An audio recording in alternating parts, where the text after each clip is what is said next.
বিসমিল্লাহির রহমানির রহিম। প্রিয় শিক্ষার্থীবৃন্দ, আসসালামু আলাইকুম ওয়া রাহমাতুল্লাহি ওয়া বারাকাতুহু। বিশেষ করে নবম শ্রেণীর শিক্ষার্থীবৃন্দ, আমার আজকের টিউটোরিয়ালটি মূলত তোমাদের জন্য। তোমরা জানো, বিশ্বব্যাপী করোনা প্যান্ডেমিক সিচুয়েশনের কারণে দেশের শিক্ষা ব্যবস্থা প্রায় স্থবির হয়ে পড়েছিল। সেই সময়ে বাংলাদেশ সরকারের মাননীয় শিক্ষা মন্ত্রণালয় তোমাদের জন্য, কোমলমতি শিক্ষার্থীদের জন্য অ্যাসাইনমেন্ট প্রথার প্রচলন ঘটান। সেই 2020 সাল থেকে আজ পর্যন্ত সেই অ্যাসাইনমেন্ট পদ্ধতিটি চালু রয়েছে, বহাল রয়েছে। তারই ধারাবাহিকতায় তোমাদের পঞ্চম সপ্তাহের অ্যাসাইনমেন্ট প্রদান করা হয়েছে। প্রিয় নবম শ্রেণীর শিক্ষার্থীবৃন্দ, তোমাদের পঞ্চম সপ্তাহে যে ইংরেজি বিষয়ের অ্যাসাইনমেন্টটি দেওয়া হয়েছে, আমার আজকের টিউটোরিয়ালটি মূলত সেই ইংরেজি বিষয়ের অ্যাসাইনমেন্টটি তৈরি করার জন্য একটি সুস্পষ্ট সুনির্দিষ্ট গাইডলাইন। আশা করি তোমরা যদি এই টিউটোরিয়ালটি প্রথম থেকে শেষ পর্যন্ত দেখো, তোমরা তোমাদের নিজেদের ইংরেজি বিষয় টিউটোরিয়ালটি পঞ্চম সপ্তাহের জন্য যেটি খুব সুন্দরভাবে নিজেরাই তৈরি করতে সক্ষম হবে। তাহলে চলো প্রিয় শিক্ষার্থীবৃন্দ, টিউটোরিয়ালটি শুরু করি।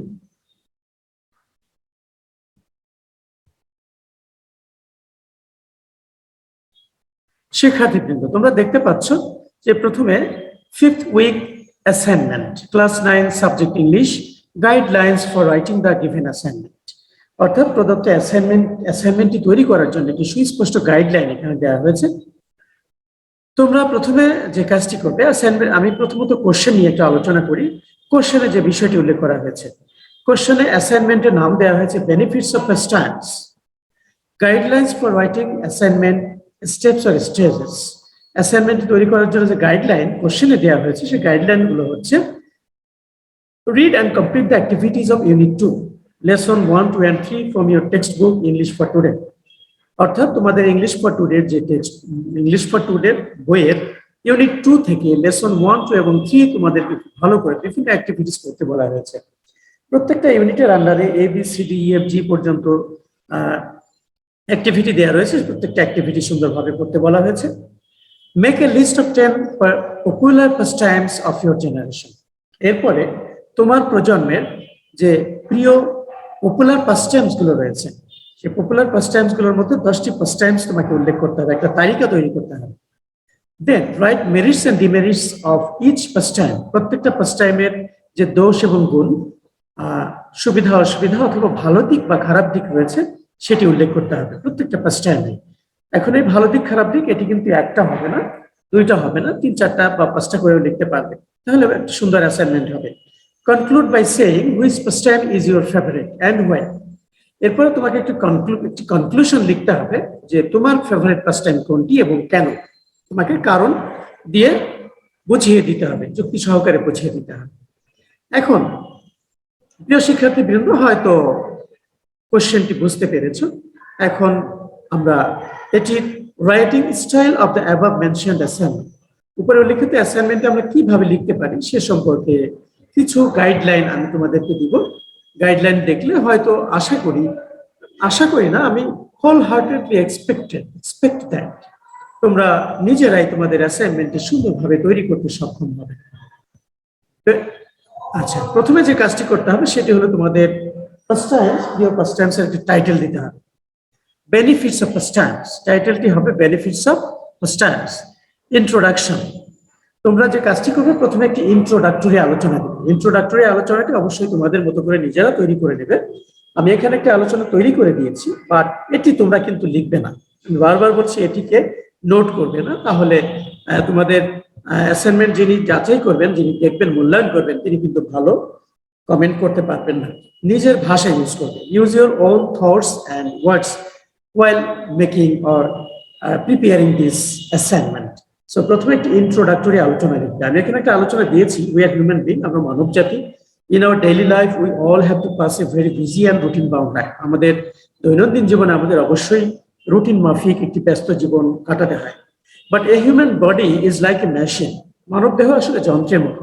A machine needs regular maintenance service from time to time for its better performance. ভালো পারফরমেন্সের জন্য একটা মেশিন বা যন্ত্রের যেমন সময়ে সময়ে রক্ষণাবেক্ষণ সার্ভিস দরকার হয়, similarly human body and mind needs refreshment from time to time.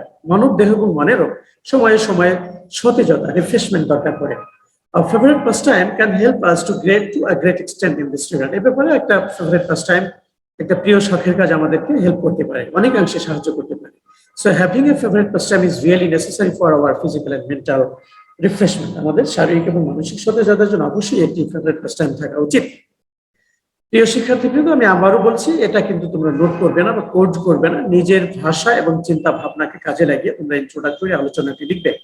তাহলে প্রথমে ইন্ট্রোডাক্টরি আলোচনা এরকম লিখবে, দেন ডেফিনিশন। ফার্স্ট টাইম একটা সংজ্ঞা দেওয়া যায়, an activity that someone does regularly for enjoyment rather than work is regarded as favorite pastime. It actually is one kind of hobby. অর্থাৎ মানুষ তার দৈনন্দিন যে রেগুলার কর্মকাণ্ড সেটার বাইরে গিয়ে অবসর সময় যে পছন্দের কাজটি করে থাকে সেটাকে বলা হয় ফেভারিট পাস্টাইম। এটিকে শখও বলা যায়, অন্যভাবে এটা এক ধরনের শখ, অর্থাৎ শখ হিসেবে আখ্যা দেওয়া যায়। এখন তোমাদেরকে 10টি ফেভারিট, তোমার প্রজন্মের 10টি ফেভারিট পাস্টাইম, আগে গোল্লাছুট, দাঁড়িয়ে বান্ধে ইত্যাদি ছিল, যাই হোক, এখন তোমার প্রজন্মের 10টি ফেভারিট পাস্টাইমের একটি তালিকা তৈরি করতে হবে। তালিকা তৈরি করবে তার আগে কিছু কথা লিখে নিতে পারো। There may have a good number of favourite pastimes. অনেক ধরনের ফেভারিট পাস্টাইম থাকতে পারে। In fact favourite pastimes may vary from person to person. ব্যক্তিতে ফেভারিট পাস্টাইম ভ্যারি করে। It totally depends on the taste, characteristics and mentality of a particular person. একজন নির্দিষ্ট ব্যক্তির test, বৈশিষ্ট্য এবং মানসিকতার উপরে ডিপেন্ড করে। However, here is a list of 10 popular pastimes in our generation. আমাদের প্রজন্মের 10টি পপুলার বা জনপ্রিয় পাস্টাইম এখানে উল্লেখ করা হলো। আমি এখানে 10টি তালিকা দিয়ে দিয়েছি, এটি তোমাদের বইয়ের ছবিতে উল্লেখ, টেক্সট বইয়ের ছবিতে উল্লেখ করে দেওয়া আছে, বাট তোমরা এটি লিখবে না, তোমরা নতুন কোনো পাস্টাইমস এর কথা যোগ করবে। আরো কিছু কিছু বর্তমান প্রজন্মের সুন্দর সুন্দর পাস্টাইমস থাকতে পারে, সেগুলো তোমরা এখানে অ্যাড করবে। এখানে দেওয়া হয়েছে taking exercise, reading news paper, watching TV, listening to music, taking স্ন্যাপশটস, gardening, drawing, playing indoor games, writing poems or stories, flying kites etcetera. 10টি ফেভারিট পাস্টাইমস এর নাম এখানে দেওয়া হয়েছে। তোমরা এগুলো ব্যবহার না করে অন্য আরো নতুন নতুন আইডিয়া এখানে যোগ করতে পারবে। We certainly can remember. আচ্ছা, এরপরে তোমাদের যে কাজটি করতে হবে, 10টি ফেভারিট পাস্টাইমের তালিকা তৈরি করার পরে প্রত্যেকটি ফেভারিট পাস্টাইমের দোষ, গুণ, ভালো দিক, খারাপ দিক উল্লেখ করতে হবে। কিভাবে উল্লেখ করবে তোমরা এটাকে? উল্লেখ করবে, নিজে কিছু কথা লিখে নিতে পারো। We certainly can remember the theory of the greatest scientist Newton. হ্যাঁ, বিখ্যাত বিজ্ঞানী নিউটনের যে থিওরি রয়েছে, থিওরি, থার্ড ল বলা হয় এটাকে, যে every action has an equal and opposite reaction. Again there is no, অর্থাৎ প্রত্যেকটা ক্রিয়ারই একটা সমান বিপরীত প্রতিক্রিয়া রয়েছে। Again there is no unmixed blessing ও না। পৃথিবীতে আসলে অবিমিশ্র শুধুমাত্র আশীর্বাদ এমন কোনো কিছুই হয় না। Similarly every favourite pastime has some merits and demerits. প্রত্যেকটা জনপ্রিয় পাস্টাইমের কিছু ভালো দিক, খারাপ দিক রয়েছে। Now I am trying to mention the merits and demerits of every favorite pastime mentioned above. উপরে লিখিত প্রত্যেকটা ফেভারিট পাস্টাইমের দোষগুণ উল্লেখ করার চেষ্টা করছি আমি এখানে। তুমি নিজের ভাষায় তুমি এই দুই তিনটা সেন্টেন্স নিজের ভাষায় এখানে যোগ করে তারপরে দোষগুণ লেখা শুরু করবে। দোষগুণ ফেভারিট পাস্টাইমের যে মেরিটস এবং ডিমেরিটস, তোমরা এটাকে ছক আকারে, টেবিল আকারে তৈরি করতে পারো। আমি একটা এখানে দেখিয়ে দিয়েছি ইনস্ট্যান্স হিসেবে, উদাহরণ হিসেবে, যেমন টেকিং এক্সারসাইজ, ব্যায়াম করা, বিভিন্ন ধরনের ব্যায়াম। Merits, demerits. মেরিটস কি? Helps one control one's weight, ওজন নিয়ন্ত্রণে রাখতে সাহায্য করে। Reduces risk of heart disease, হৃদরোগের ঝুঁকি কমায়। Help your body manage blood sugar and insulin level, blood sugar এবং ইনসুলিন লেভেল এটা নিয়ন্ত্রণে রাখতে সাহায্য করে থাকে। Improve your mental health and mood, মানসিক স্বাস্থ্য এবং মেজাজ এটির উন্নয়ন ঘটায়। Help make your body strong and flexible, তোমার দেহকে শক্তিশালী এবং নমনীয় করতে সাহায্য করে থাকে। এটার ডিমেরিটসও কিন্তু রয়েছে। Over exercise May sometimes damage the Joints. আমাদের 206খানা হাড়ের যে জয়েন্টস গুলো রয়েছে, অতিরিক্ত ব্যায়ামের কারণে সেই জয়েন্ট গুলো ক্ষয় হতে পারে। এক্সারসাইজ কজেস ইনফ্লামেশন, দেহ দহন তৈরি করে, উত্তাপ তৈরি করে। Exercise is associated with body perception disorders. কোন বডির সাথে কোন ব্যায়ামটি ভালো যায়, এখানেও ডিসঅর্ডার তৈরি হতে পারে। হ্যাঁ, বডির সাথে ব্যায়ামের একটি সামঞ্জস্য থাকতে হবে, না হলে ডিসঅর্ডার হতে পারে। এক্সারসাইজ ইজ স্ট্রেসফুল টু, ব্যায়াম স্ট্রেসফুল বলে, এটা মানসিক চাপও বাড়িয়ে থাকে। তাহলে আমি এখানে শুধুমাত্র টেকিং এক্সারসাইজের যে মেরিটস এবং ডিমেরিটস দেওয়া আছে এটা উদাহরণস্বরূপ উল্লেখ করেছি। তোমরা এরকম 4টা-5টা করে মেরিটস ডিমেরিটস লিখবে টেবিল আকারে প্রত্যেকটা পাস্টাইমের ক্ষেত্রে। এক নাম্বার হয়ে গেল। এবার দ্বিতীয় নাম্বার তোমরা আবারও লিখবে 2 number reading news paper merits demerits. তোমরা এখানে 4টা-5টা করে মেরিটস ডিমেরিটস লিখবে। সবশেষে যেটা বলা হয়েছে, তোমাকে একটি কনক্লুশন লিখতে বলা হয়েছে, তুমি কোন 5 টাইম তোমার প্রিয় এবং কেন। আমি এখানে একটা কনক্লুশন লিখেছি, তোমরা এটা অবশ্যই লিখবে না, নিজের মতো করে লিখবে। In conclusion I can say that there are many paths and ways of choosing of a favourite pastime. একটা প্রিয় পাস্টাইম বেছে নেওয়ার অনেক পথ এবং রাস্তা রয়েছে, পথ পন্থা রয়েছে, but my favourite pastime is gardening. আমার প্রিয় pastime gardening. I like gardening most because I get an opportunity to spend some time in the green. আমি গার্ডেনিং পছন্দ করি কারণ আমি সবুজের মধ্যে কিছুটা সময় কাটানোর একটা অবকাশ বা সুযোগ পেয়ে যাই। Besides, when the flowers in my garden bloom, যখন আমার বাগানের ফুলগুলো ফুটে, I get immense pleasure from the beauty and fragrance of them. ফুলগুলোর যে সুগন্ধ এবং সৌন্দর্য, সেখান থেকে আমি প্রচুর আনন্দ পাই। It certainly removes the monotony of routine bound work. এটা অবশ্যই রুটিনের বাধ্যবাধকতা যে একঘেয়েমি চলে আসে, একঘেয়েমি দূর করে, and refreshes my mind, মনকে সতেজ করে। Then I can study and do the other activities with new vigor and enthusiasm. তখন আমি নতুন উদ্দীপনা এবং উৎসাহের সাথে আমি আমার পড়াশোনা এবং অন্যান্য কাজগুলো করতে পারি। তাহলে এরকম একটি কনক্লুসিভ আলোচনা সব শেষে দেবে। তুমি নিজের ভাষায় অবশ্যই এটি তৈরি করবে। অবশ্যই তুমি এগুলো নোট করবে না। ডিয়ার লার্নার্স ক্লাস 9, প্রিয় শিক্ষার্থীবৃন্দ, অবশ্যই কিন্তু এটা নোট করবে না, তোমরা নিজের ভাষাকে কাজে লাগাবে। You of course will apply or use your own thoughts and words in preparing this assignment. এটা আমার সাজেশন, আমার সুপারিশ। অবশ্যই তোমরা সেই কাজটি করবে, নিজের ব্রেনকে কাজে লাগাবে, নিজের মস্তিষ্ককে কাজে লাগাবে।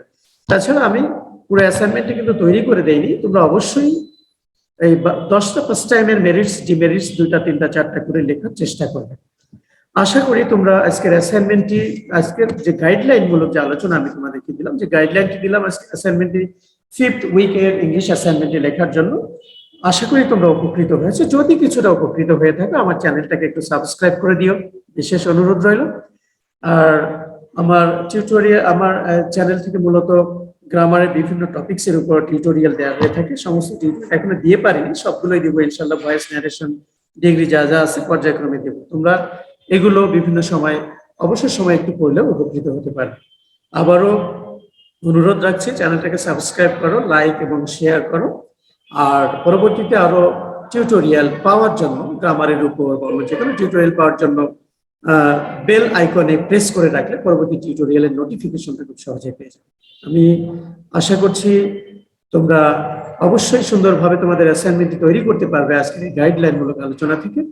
আমি আজকের মতো বিদায় নিচ্ছি, আবারও দেখা হবে। আল্লাহ হাফেজ, আসসালামু আলাইকুম ওয়া রাহমাতুল্লাহি ওয়া বারাকাতুহু।